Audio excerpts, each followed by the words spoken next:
Click on the button. All right, everyone, l'chaim, l'chaim. If you didn't make a bracha, make a bracha. All right, so last week. Make the bracha out loud. Yeah, I thought so. But I said the and shah. I read in Kitzur Shulchan that maybe you need to know. I would been drinking the whole day. So you come here 8:30. I've been here since 7. Yeah. So yeah, it's guy. You come here every few weeks. And Yeah, exactly. It's like the guy shows up, 7 o'clock in a gym. Guy's been in from 5. Why are you tired? I'm fresh. Yeah, relax. All right. Do your own bracha. Exactly. Unbelievable. Oh, the abuse I get. Anyway, so the question we ended off saying was, if the Beinoni is so amazing, how come he's not a tzadik? The guy never sins, and at times he doesn't even have the impulse to sin. How come he's not a tzadik? How come he's not a righteous? So the answer is at the front door. No, my house. Always watching, Wazowski. So the answer that Alter Rebbe is going to say is because the tzadik and the Beinoni is not what you do. A tzadik and a Beinoni is what you are. Meaning, the difference between a rasha and a Beinoni is what you do. Yeah. The difference between a Beinoni and a tzadik is what you are. A rasha is someone who does bad things. It gives into his evil impulse. Figure out what he does. The difference between a Beinoni and a tzadik is the Beinoni wants to do bad things. He doesn't. A tzaddik doesn't even have the impulse. It's the quality of the person. Let's go. We're holding on the old print. Gifted like that. Huh? He was gifted to be that. Gifted, right? We said we discussed this in a different class where he was born normal, evil impulse, and God took away his evil impulse for whatever reason. In the old print, 179, where it says 16th of Tevet, in the new print, 184. Yep. Okay, v'afal pikein, and still any nikra tzaddik klal. He is not called as Beinoni, although he doesn't ever give in to his impulse. And during prayer, he doesn't even have an evil impulse. He's not called a tzaddik at all. Not the Alter Rebbe says klal at all. Why? Because she is sorry hazeh ashel or nefesh lekis. Because what happens when he's praying? His godly soul is on fire, and he feels an amazing burning love. And the godly soul spread his entire body, and he can't even imagine doing anything. Right? So there's all light, no darkness, and no folly, no foolishness of the klippa. It's automatically pushed out. Because interesting, the Alter Rebbe makes a point over here, saying that the stupidity of the nefesh of the animal soul is just like darkness. Darkness doesn't put up any fight to light. It's an absence of light. Same thing is, impurity and foolishness is the absence of intelligence. It's not a state. Meaning, why do people do the wrong thing? It's because they don't know. They're not thinking. The moment that you're in the know, you automatically do the right thing. Right? So he says, Eina ella b'shleishel v'sheh. When he's experiencing it, it's only in his 3 garments, meaning in his thought, speech and action. It's not in his essence and core. It does not. His core doesn't dominate the klippa. Klippa is the cover for godliness. It doesn't dominate. It's overwhelmed and it's pushed away, but it's not eradicated. Because the core and essence of the nefesh Bahamas in the Beinoni, which is the klippa on the left side, it has not been removed from its place. Now, what's going on in Israel? Everyone's telling Israel, stop. You bombed, you did enough. You've minimized Hamas. What Israel saying? We don't want to overwhelm Hamas. We want to eradicate Hamas. So imagine someone come to say, okay, there's no more Hamas. Why? Because they're not shooting rockets. Or they're not fighting anything. And Israeli intelligence says, just because they're not shooting rockets, and just because they're not making terror attacks, doesn't mean they're not there. And the second we found this, the second Israel's not vigilant, what happens? They go back to terrorist attacks. That's exactly what's happening to the guy. The Beinoni's davening, and he's all full of godly inspiration, and he overwhelmed Hamas, the Hamas inside of him, the clip, the animal soul inside of him. And he might think to himself, okay, declare victory. You know, what's that, Richard Nixon? Yep, Tricky Dick.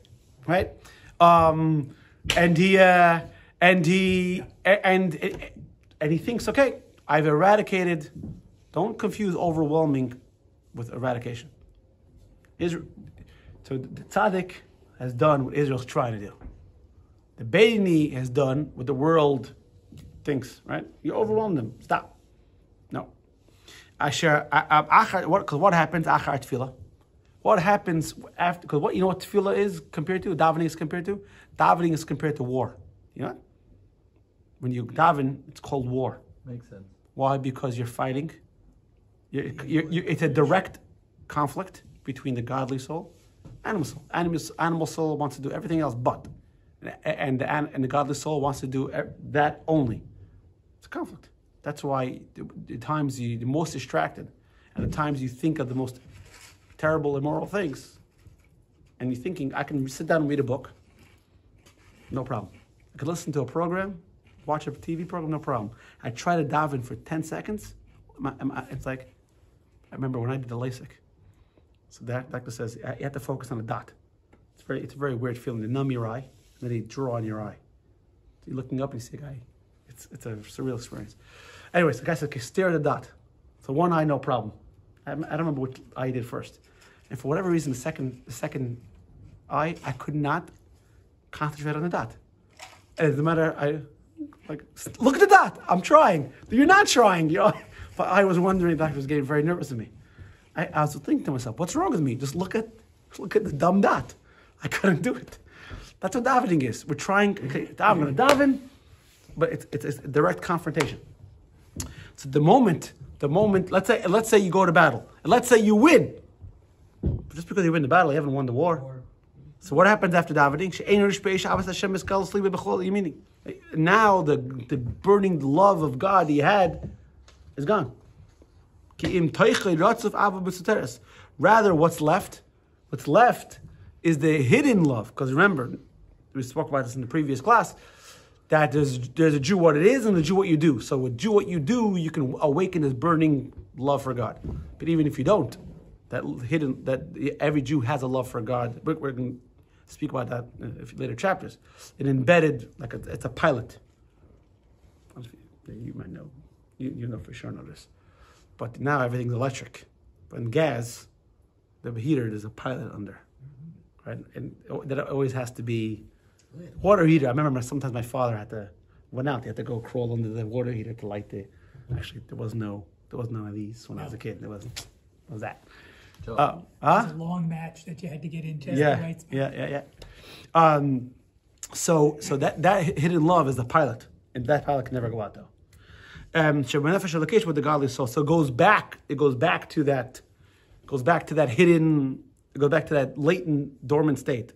And because now the love the fire has gone down, because davening, you're fanning the flame. You're pumping godly oxygen. You stop, it goes down. Now what happens? Now, the possible for the folly, the wicked fool, now you could have a lot of dumb ideas. Now the fool is going to tell you, oh, you know what you need now? You need chocolate cake. You're on this ketosis, right? Pick up some donuts. What's the problem? No. Do good for everyone. It'll be good for you. Yeah. Chocolate tastes good. Yeah. Have one. Right. Or even better, right? Like bring everyone. Exactly. Yeah, that's the right thing to do. And by the way, and they're giving one donut for free. By 12, you gave you a 13th. I mean, it's even a mitzvah. You're gonna let them keep the donut, and the donut's gonna go to the garbage, right? It starts with all That's you. hard because now you can carry a box with 12, but you've got this one extra one. You might as well eat it in the car. Exactly. Yeah. Which takes us to a different dilemma, which is, are we allowed to eat before praying in the morning or not? It all depends why you're eating. Yeah. When you eat and why you eat. We're not holding the air.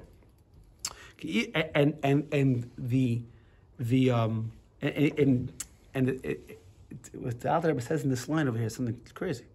Here a guy prayed. He prayed with fervent love and he had all this passion and desire for God, and he had an unbelievable expression.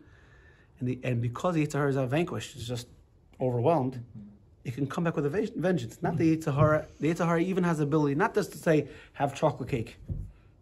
Chocolate cake's kosher. The Yetzer Hara is possible to say, eat chazer, eat treif. But it can also get you to say, like, think bad thoughts. Whatever it is, I'm saying about people next to you. What I'm saying is that it's not only has it not been vanquished, it hasn't been diminished. I'm saying you can have an unbelievable davening. All of a sudden, after davening, walk out and say, I want a mac and cheese. What? I just went to shul. It's not like I want a bagel, a kosher bagel. No, treif. Or to say something wrong. He said over here, bein beheter, whether it's permissible desire, bein be'isr chas v'sholom. Whether it's forbidden, God forbid. Ke'ilu lo yispal klal. It's as if he didn't daven at all. Why? That's how strong the Yetzer Hara is. Ella. So now what's going to happen? No. That's what the Yetzer Hara. Now I'm talking about what you're actually going to do. Yetzer Hara is capable, but what happens? Continuing. Ella shebedavar iser. Yetzer Hara can say, have a mac and cheese. You're never actually going to entertain. Right? What? You crazy? Yetzer Hara says, sometimes you think, I wonder what that'll taste like. Stupidity, get out of here. Right? But like you were talking about. It's okay, you want to have mac and cheese. But if I just sit here and think about what I'm not supposed to think about, thoughts of sin. I'm not doing anything. I'm just sitting on my side of the fence. Right? Hakashim Avedim, they're actually worse than Aver. Why? How could thoughts of sin be worse than a sin? Because when you do something wrong, you get it done with. I punch you. Versus dwelling on it. Right? But if I'm thinking about it, I'm there. I'm always there. So what's the threshold that of a thought, of a bad thought? At what point does it become worse than the Avera itself? If you dwell on it. If you dwell on it. Yeah. Like if it's more, if you don't take it out of your head. We've said this before. The Yetzer Hara is going to produce. His job is to produce. It's like National Enquirer. His job is to produce stupidity. That's its business. It's in the business of stupidity. Why is it in business? Because people are buying the newspapers. Business is booming. Business. I once heard a line that says crime pays and well. Funny thing is, all those people they arrested for January 6th, they all claimed that they were ignorant of the law that they were breaking. I didn't. So it's stupidity. I didn't know the law about going into the Capitol building, but I probably could have figured it out myself. That maybe it's a place you shouldn't. The fact the door was locked, maybe The fact that there are Capitol Police around the building should tell you gotta go through channels. But Which one? The ones that were opening the unlocked doors, exactly. Or on the other side of the building, or the ones rioting on one side? anyway, let's get back over here. So the point is, it says a thought can be a thought, and I think I told you once I had this whole argument with somebody. If I sit there and think impure things, am I doing anything wrong? He says no. As long as you're not doing it, as long as you don't act on it, you're okay. I said no. The Torah doesn't. What defines human being? Your intellect. So if you think bad things, and by the way, they've studied thumbs. Thank you. They've studied. By the way, my brother's in Nigeria now. I was giving you a thumbs up today. Yeah, my brother's in Nigeria now. My sister-in-law's nephew. My sister-in-law's niece is married. Her husband, they're shluchim, Chabad in Nigeria. So they're making a bar mitzvah. So he's showing a video. For some reason, there are statues of gorillas all over the place. I don't know what. I don't know what it's. He's talking the thumbs, You see, my brother's like, what's going on in this country? What? Anyway, so but the Torah contends that thinking is an action, and if a person continues to think things he shouldn't, it's a problem, because a person could sit and stop and sit. But if you don't try to train yourself to control your thoughts, then no matter where you go, the thoughts are following you. And you say, you can be worse. Why? Because when you want to do the right thing, let's say you say, something, I'm going to sit here and I'm going to think about that girl, whatever it is, right? I'm not doing anything. I'm just, I'm thinking, right? Window shopping. The problem is, now I come to shul, I don't want to think about the girl anymore. Now I want to learn Torah. Well, you think your thought works that way? No, it doesn't work that way. It's now because you think, if I do something wrong, and I can do something right. But when you're thinking, when you're dwelling on something, it's very hard just to change and decide. Okay, now I'm only going to think nice things. So now it's not at no point. It's better to just say, "Well, I'm just going to do the Avera." Don't think about it. The rabbi said, I have moments that the evil inclination gets into my head, and he doesn't want to leave. He doesn't want to leave. He just stays, and he doesn't want to leave. But you want to know what your problem is? Al-Tabit talks about that. I think it's in chapter 18, 17, 18. You're fighting too much. You're fighting too much. You're giving it as if I'm you're giving it too much attention. That it should exist. Right. So yeah. I acknowledge that it should No, exist. so, but don't give it attention. Excuse me. If I'm trying to keep Shabbos, and I will talk about myself as a person that is, Okay. Doing more and more of that. Right. If I'm trying to keep Shabbos, and now the thought of smoking a cigarette, just for the example. You smoke Sunday I through don't Friday? smoke cigarettes. Okay. But let's say I'm like thinking, let's say that's the case. Yeah. Right. And the thought of smoking a cigarette keeps coming back into my head again and again and again and. Well, that's not a thought. That's an impulse. That's the difference. Sure. But it keeps coming back. Okay, so when it comes to like that kind of thing, the hardest, I don't know if I spoke to you about this. This is kind of the subject, but the hardest thing for people that are Bali Tshuva, people who become or observant, whether born Jewish and becoming observant or they're converting, is the absolute nature of Torah. Absolute. There is no smoking on Shabbos. Period. In secular culture, yeah, you shouldn't, but if a situation comes up, no. There isn't. So there is no situation where you can go to McDonald's. Or, period. Well, what if there's nothing else to eat? You buy fruits and vegetables. There is never a situation. Remember, there was a lady who was converting. I said, okay, let me get you a scenario. You've been working the whole day, forgot to take lunch, you're starving, and you're driving on the highway and you see a Wendy's. What do? I don't go there. No, there is no Wendy's. It doesn't exist. Mm-hmm. It's a building with no name on it. It doesn't. But wait, it doesn't exist? It doesn't exist for the tzadik. No, it doesn't. For a Jew, it doesn't. Even for the Beinoni, it exists, but he just fights it, right? No, meaning it's not an option. No, obviously, I'm saying he fights it, but I'm saying is for the Beinoni, sinning is not an option. Not because he doesn't want to. Not because the Burger King commercial doesn't make it look good, even though, you ever see, by the way, those tricks? You ever see the camera tricks they do to make the food look good? I once read an article. It's very interesting how they do it. Not even food half the time. Yeah, exactly. Anyway, so the point is, actually, read an article of a guy. He films like this because they flip something. How many shots per second? It's a whole thing. Anyway, but so the point is, it's not an option. It's the absolute nature. So Modest Freeman gives a great story. He says that, we go to the bank with my kids.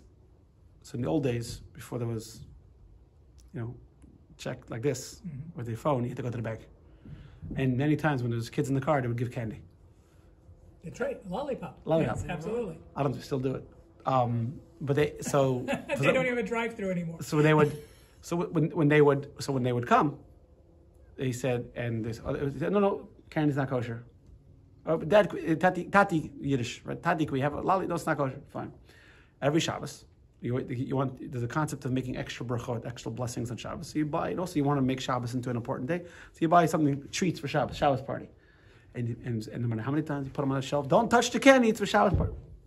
Then listen, they climbed up. We have a video of Chana, I think, in Walmart. We're waiting. Little kid, I think 2. Max 3. Is this kosher? No. Is this kosher? No. Is this kosher? Because if it's not kosher, it's not an option. What the Alter Rebbe wants us is to get into our head the idea that if God says it's okay, fine. If God says no, it's not an option. Now, and what he said, what you're not allowed to do, you're not allowed to do. It's not an option. What do you guys? And let me finish the saying. And what you're allowed to do, you don't have to do. Like Rabbi Gordon says in his class, you listen to Rabbi Gordon? just because the cow is kosher, you don't have to eat it. Just because the wine is kosher, you don't have to drink the whole case. Now that's what the Alter is not talking over here about smoking on Shabbos. But why is he bringing then Beheter or Beisur? Because Why is he bringing the Beisur? Because once the Yetzer Hara gets you under his control to do something you're allowed to do, he's not going to stop there. Yetzer Hara doesn't want you to eat chocolate cake just for eating chocolate cake. Yetzer Hara's job is to get you to violate God's command. That's his job. It's a job. He's the minister of trouble. He's not like the Christians believe, an independent voice. His job is to get you. They don't remember at end of chapter 7, the example of the harlot, the prostitute, right? That tries to get the prince to sin. Remember that's his job is to get you to violate God's will. So if you are a person that never smokes on Shabbos, always eats kosher, and he says smoke on Shabbos, that's not a. First, he's going to tell you. It's kind of like I'm going to say something I'm not going to like. The permitted things is like marijuana. It's a gateway drug, right? Most people. Gateway to what? Gateway to the couch. Right, but why was so many people against legalizing marijuana? Because the whole argument was racist against Mexicans and those black jazz musicians. That's it, The right? white ladies, right? So I don't know how that connects to marijuana, but you're right. And, the whole, But the point, but the argument was that marijuana was a gateway drug. If we legalize marijuana, it's going to lead to cocaine and heroin and everything else. That was the argument. Not again. I've never. You can see how well that worked out. Okay, I'm saying, but that was the argument. Then again, now they have ketamine therapy for people. So I'm saying, so the point is, so the Yetzer Hara uses permitted things as a gateway drug. He says, listen, it's Reisman's, the kosher company. And look how many kosher symbols it has on it. OU, OK, KAJ. It's you make a bracha on it, and you're going to use it to serve God. He'll tell you, and the more you eat, and because you're not eating for the right reasons, just like when you eat food you shouldn't eat, you feel miserable. So what does he do? What does a drug addict do after he feels miserable? He needs another hit. Yetzer Hara says, because Yetzer Hara, evil inclination, you'll never feel good giving in to your evil inclination because he doesn't have your best interest at heart. So what the Alter Rebbe is saying, he says over here, we learned last week, the mind rules over the heart because the mind knows what's good for you. It's very, very, human beings, as intelligent beings, can figure out, like we're talking about, right? They should have known breaking into the Capitol is wrong, right? Most times you know what's right and wrong. You know. If you think about it, right? There are some times where, you're not sure, Torah, so you ask your rabbi, I'm not sure, what to do. But most of the things that Torah says, the reason why God commands it is because, listen, I'm commanding it. So I don't give a rip what you feel like. I don't care how you legitimize it. It's wrong. Over. Well, why did God say don't kill? Most people don't know not to kill. Or actually, it doesn't say don't kill. It's don't murder. Why does it say that? Because sometimes you can think, it's okay. They're just Jews. They're just blacks. They're just this. I can wipe them out. God says, no. Unless you run it by me. Right? Oh, but this guy's going to pay. I'll just swear falsely. Or she's a hottie and she has a bad relationship. Doesn't make a difference. No. The commandments are when God puts his emphasis on it. But most things we know what's bad for us. I mean, you can kind of figure it out, right? I mean, after the Torah has told us. But the Yetzer Hara is so good at his job, and everyone has their Yetzer Hara. Everyone has. Because let's say, for example, your thing is smoking, right? Let's say, right? Your thing is smoking. My thing is not. I'm going to say, what's wrong? Just stop smoking. Just stop. And you're saying, and you might look at me and say, what's wrong with him? Just stop eating raglach. Just stop. I don't get me. I eat one raglach. I'm fine. Yeah. Right? It's not right. It's everyone has their customized. But doesn't this go back to what you were saying previously about I guess this has to do with a tzadik taking off his own clothes and putting on someone else's clothes to be able to feel the sin that somebody else has committed. But there were tzaddikim that were totally aloof. People would come to them, say, I have this problem. To say, huh? They couldn't understand the problem. Right, they couldn't identify. Like the Magid, there was the Baal Shem Tov, the founder of Chassidim. There was his student, the Magid of Mezrich, and he had a son, Avram the Malach. I don't know if you remember this in the beginning. He was the Alter Rebbe's colleague and study partner. He was called Avram the Angel because he was like more up there than down here. And he didn't want to be a rabbi. He didn't want to have anything to do with people. Because he couldn't identify. That's why he's buried, I think, in Fastiv. I was at his grave. He's buried. No, it wasn't him. So one of the students of the Baal Shem Tov thing are buried in the courtyard of a church. Well, it wasn't then. It's now. It's very weird. You go in there, like a side thing. But he's buried in the middle of nowhere. Why? Because he didn't want to be left alone. The art of a Rebbe, the art of a leader of the generation, made Moses special, made the Rebbe special, was although he was stood on the highest of highs, and he was at a level that we can't even comprehend, he was able to talk and identify and come down to people's level and reason and talk to them. So like Moshe, because there was never a greater, right? Moshe is the epitome. Moshe spoke to God. Like we're speaking now, consciously, awake, right? No one experienced godliness higher than him. There will never be a prophet like Moshe, ever. It says in the Torah. No one greater than Moshe. Like that story with the teacher, right? A joke with the teacher. Who's the greatest human being ever? Oh. Whoever says the greatest human being ever will get $10. Oh, I saw that somewhere. So a guy says Napoleon, one guy says George Washington, one guy says, the Jewish kid in the back of the class says JC. So the teacher says, you win. So he says, Goldstein, I'm very surprised. He says a Jewish kid will say JC. He says, it's Moses, but business is business, right?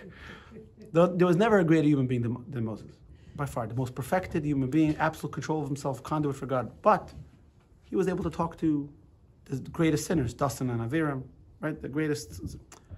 That's what makes a Rebbe great. Not that you're a great scholar. That's not the idea. In fact, in this week's Torah portion, we have Aaron as the high priest. He has 4 sons. Nadav and Avihu, Elazar and Isamar. Nadav and Avihu die early. Why? Because they couldn't stand the material world. They walked into the Holy of Holies. They wanted to escape the material world. And you might think it's a positive thing, but the Torah frames it in a negative light. Because God doesn't need you to run up there. God wants you to be down here. But that to be, in Yiddish, the way Chassidus explains it, a Jew has to be a tefach hecher. Tefach hecher means a handbreadth higher. Down here, but not touching. A little bit higher. Here, but not immersed. Here, but not overwhelmed. We control the environment doesn't control us.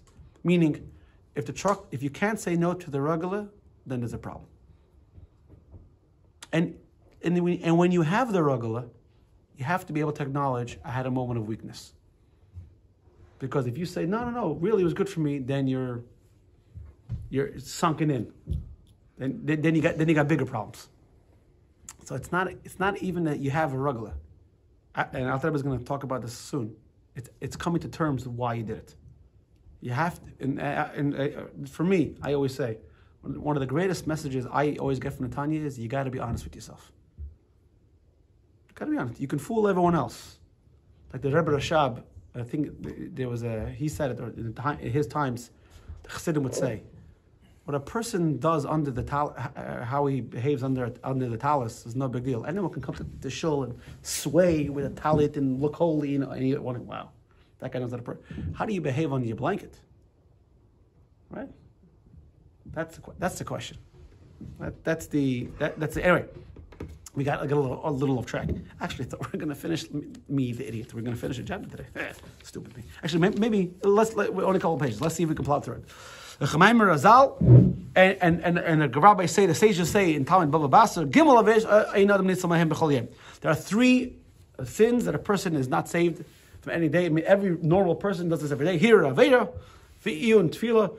You mean thoughts of sin, lack of concentration in prayer, and slanderous gossip, which basically means if you speak gossip.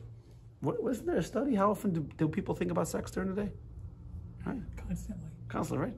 Like there's a saying in Spanish, all roads lead to Rome, kind of thing, which basically, right? But it's only men, huh? No. It's men more. I think men. It's men more. Men's energy is but it's just full of it. But the point is, if you have thoughts of sin, and you're distracted when you're praying, and you speak bad about other people, you're normal. Congratulations, you're normal. what's that? You come to the chapter 19, I think it is. Alter Rebbe is going to discuss. The guy gets all frustrated while he's having these, immoral thoughts. Why shouldn't you have these immoral thoughts? You human? Yeah. And we're talking about the thing of Shabbos. That on Shabbos you're not allowed to put a pot on the stove. Why? Even though I could give you the benefit of the doubt. Of course I'm not going to give you the benefit of the doubt. Why would I do that? It's much easier to speak bad about a person. Right? So the Gemara says, you're normal. But that's what the Yetzer Hara does. Rak, holding by the 17th Tavis, 181 in the old print, 187. Yep. Rak, now, however, so now you might say, if this all happens, why am I praying? If I'm going to be a bum anyway, then why am I praying? So for the temporary respite, for the temporary vacation, the hell with it. I'm going to fight with my Yetzer Hara anyway, so don't pray. Right? What's the purpose of prayer? It has to be a purpose. Right? If you do something without God equals purpose. And if it's not purposeful, it's not godly. To tell a story, I'm not sure if it was true or not, but the guy was in Russian prison for ages, forever. And he was pushing a big lever. And he was convinced on the other side of the wall was a big wheel. And he was helping, to plant. And he came out of the Russian prison after 25 years and he ran to the other side. He wanted to see the fields of grain that he planted. And he saw that all he was doing all 25 years was just turning a lever. And he collapsed and died. Why? Because he realized everything he did was For not. Now, human beings are created... Motherland. Huh? It was for the motherland. Motherland, exactly. I think human beings are created in the image of God.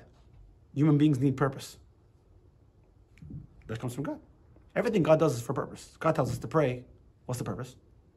So what Alter is going to say now is because when you pray, the better you pray, the more you arm yourself to battle the Yetzer Hara afterwards. It's like training. And that affects mostly the seichel? It affects your entire... So when you train more, you're in the army, right? You're more prepared for whatever comes. Davening is training for war. Yeah. That's what it is. So now, because what happens in davening, if you daven properly, the better you daven, the better you pray, the more your godly soul is energized. So if you do it really well, we learned earlier, last week, that your animal soul is totally overwhelmed. So it comes back. But now it comes back, but because it's so supercharged, it can combat that animal soul. So anytime, so if you don't daven properly, then it's not as energized, and it's going to have a harder time combating. So how you daven, that's why you can't do anything else in the morning before you pray. Because how are you going to go about your day? It's like skipping breakfast. Science is backed up. Came out, studied 30, 40, 50 years ago. Skipping breakfast, your whole day is ruined. Your whole day is ruined. So if you wake up in the morning and you put on tefillin the first thing, and you pray the first thing, your whole day is a different day. And I'm going to tell you something. You'll see. If you get used to davening every day right away in the morning, praying right away in the morning, you'll feel different. And how do you know? Because the one day you'll be distracted, a trip, whatever it is, you won't put on tefillin. You say, and even when you'll put on tefillin and you pray, you'll see you'll run through it, you'll mumble, you'll say, that's not a prayer. And afterwards you'll feel miserable. No. When you do it right, and then afterwards you do it once wrong, you'll feel it. I guarantee. It makes it. It brings out the accountability that we have for each other during the prayer, because you were talking about as if we're in a battle. We're all, That's true. Yeah. We're all here as if we're in a battle together. Yeah. When we pray together, we create a stronger Jewish community, which combats all the other ridiculous. Right? Like now with what's going on in Israel, Hamas and people are against Israel, but it makes it a lot easier to weather the pressure from the whole world when we stand arm in arm with each other. Right? Let's go.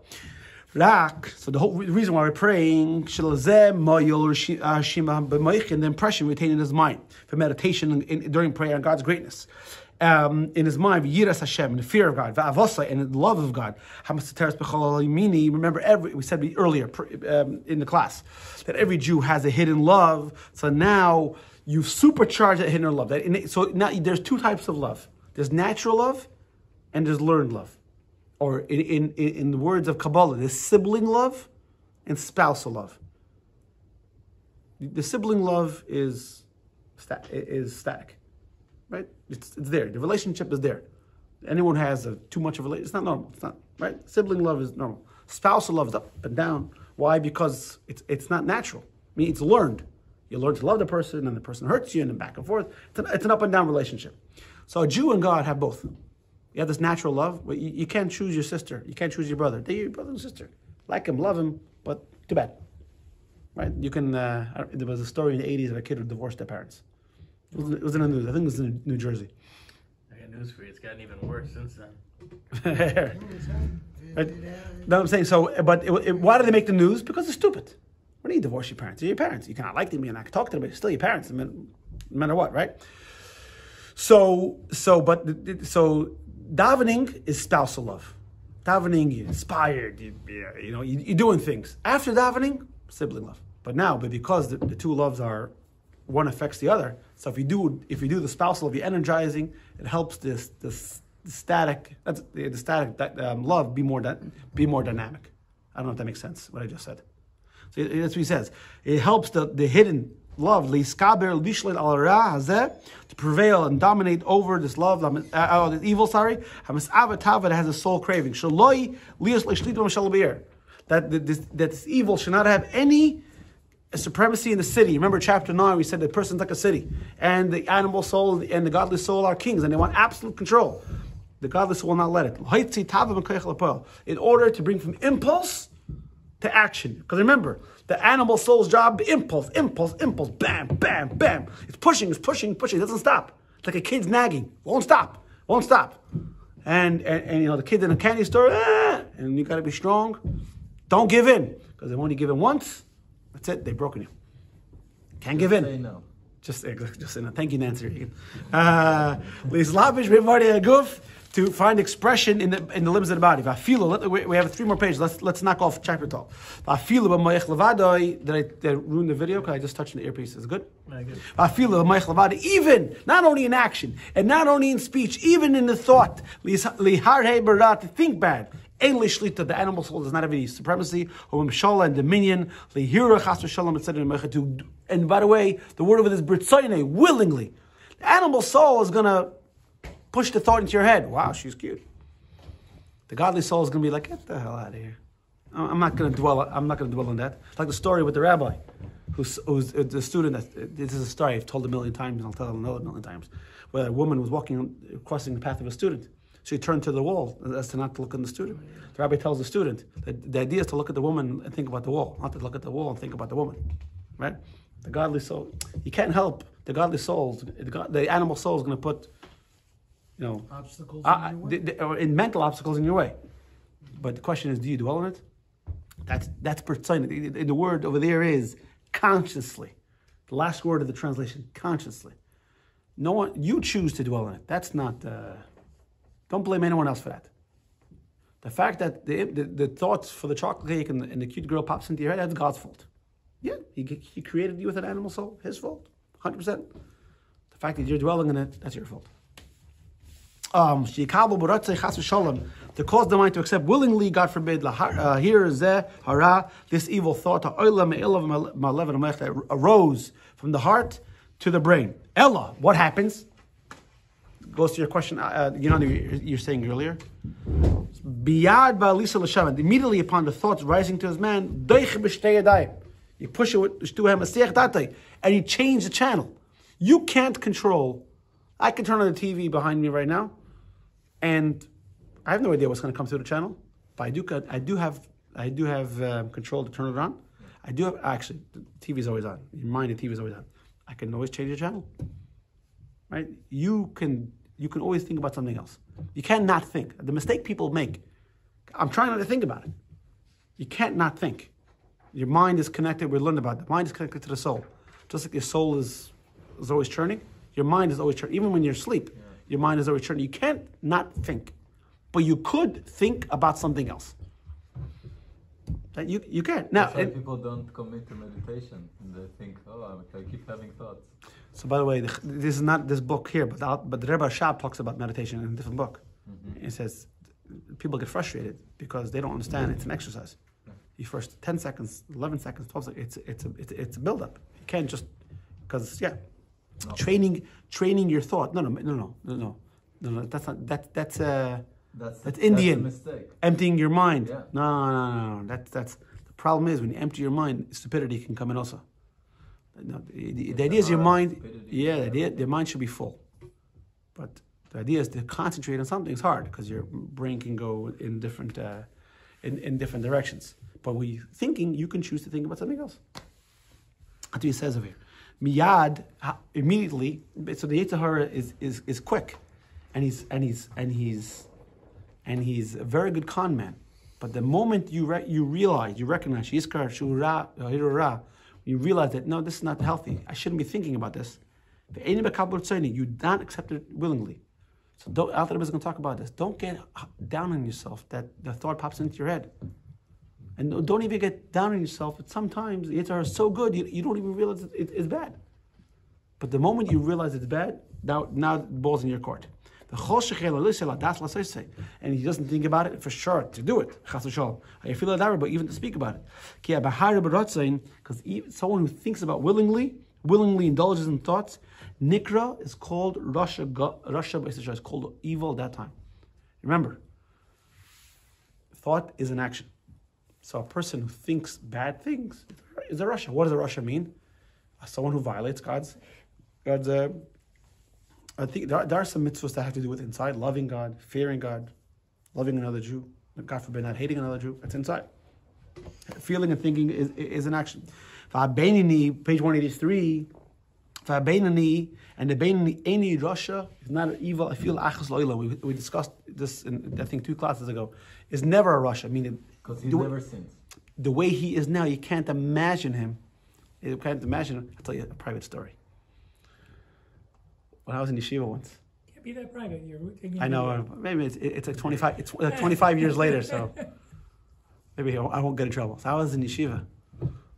My brother got me and my friends great tickets to the basketball game. Someone saw. I went over and said, I saw in Druzier, some other boys at some Rosh Yeshiva said, what? In Druzier? Can't be. He made a mistake. Can't be. He refused because in Yeshiva I used to sit and learn. So he couldn't believe it. He couldn't believe it. He said, can't be. Thank God.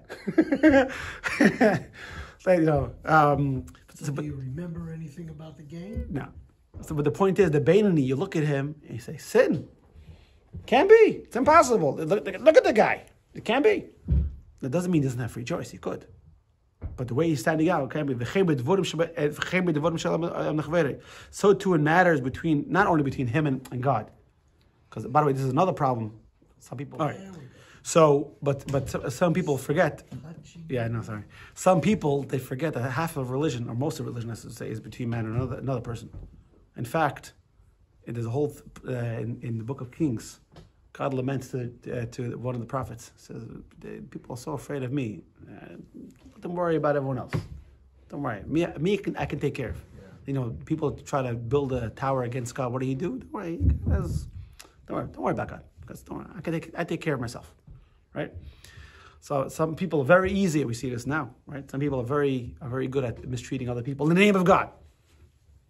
Yeah. Don't do God no favors, okay? As soon as it rises from his heart, any animosity or hatred, God forbid, or jealousy, or kas, or anger, or kapeda, or grudge, for demand, or something like, the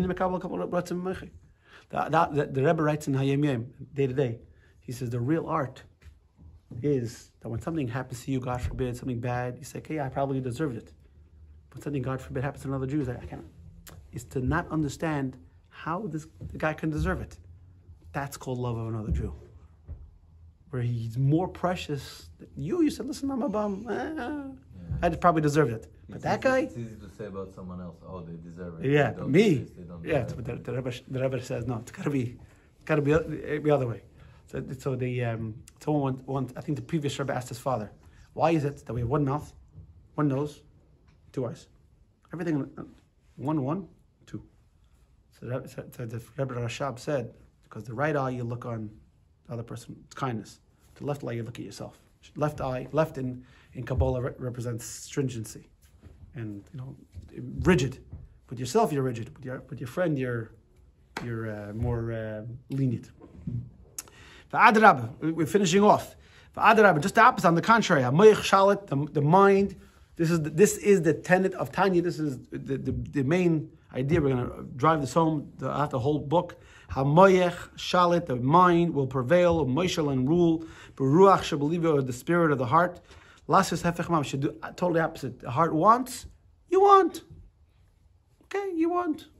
Go to you. So I think I told the story. I used to go to my father. I said, "Ta, I need $20." What is it? You need?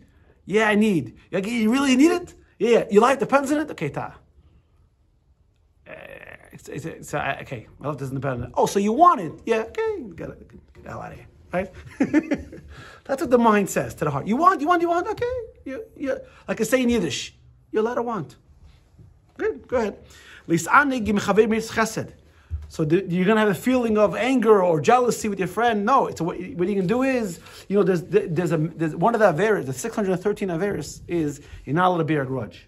What is bearing a grudge? Is the Nakama, where the example given in the Gemara is, you said, can you lend me the hammer? And you say no. And then you come to me, can I borrow your drill? You said no to the hammer.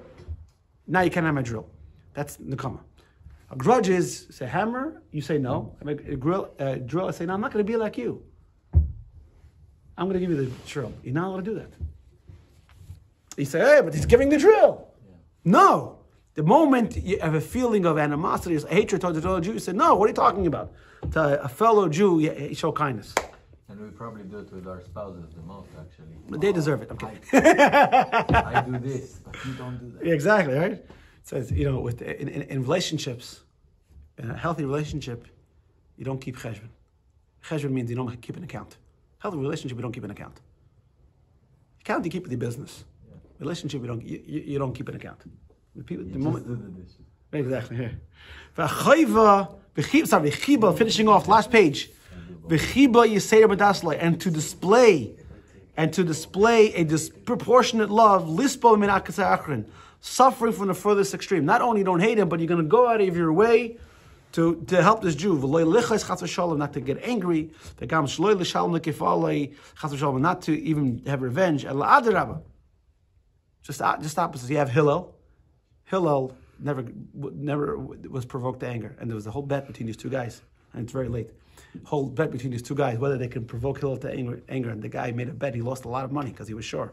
He was bothering Hillel right before Shabbos, asking these crazy, stupid questions. Why do these people have white feet? Why do people have white eyes? And why do people do this? Like right before Shabbos, this is what. And he said, "Damn it, I can't stand you, Hillel." I was like, "Why? What's the problem?" Like, you made me lose a lot of money. There's a story in the Gemara. Hillel never was angry. But then he's in another level. He says, Commissioner, not only this guy tried to hurt Hillel, but people that try to hurt you, you do good to them. That's already a whole nother level. Who's like that? Yosef. But he's declared as a tzaddik. That's why. That's not why. He's a tzaddik because although he was in Egypt. Remember we said the environment doesn't control you, you control the environment. Who's the greatest example of that? Yosef. That's why he's the only person in the Torah called Yosef the righteous. Yosef a tzaddik. The only person in the Torah. Moshe is called Moshe the teacher. Not he wasn't a tzaddik, obviously he was. Yeah. But no one faced adversity like Yosef. Nobody. No one had more reason to mail it in than Yosef. His mother died when he was 9. His brother sold him when he was 17. He was falsely accused of rape. He was falsely accused of this, right? Yosef overcomes everything. And not only does he not, the environment, doesn't mail it in, he controls the environment. And when his brothers come, and he's the second to the king of the greatest superpower, and he has his hand on the nuclear button, right? And he can have these guys executed, tortured, executed. Not only doesn't he do that, because obviously you can't take revenge, he treats them unbelievable, better than everyone else. And they say to him, but you're not going to take revenge? Take revenge. He says, Asachas alakimoni. Am I instead of God? If God wants to punish you, it's his business. What are you talking about? My job as your brother is to care for you. That's why I'm here. I'm here to care for you. Yeah, you tried. You tried, but you don't control the world. God controls the world. My job as a Jew is to help a brother. Whatever you try to do to me, that's your business. My job, now you know why he's Yosef Tzaddik. It's a different level. This is what the Beinoni is. He has the impulse. He says, no way. Questions, comments? Keep it to yourself. I'm kidding. All right. See, next week I'm not going to be here. We'll pick it up in 2 weeks. All right? Michael J., can you mind doing Chapter 13. Good job. L'chaim. L'chaim.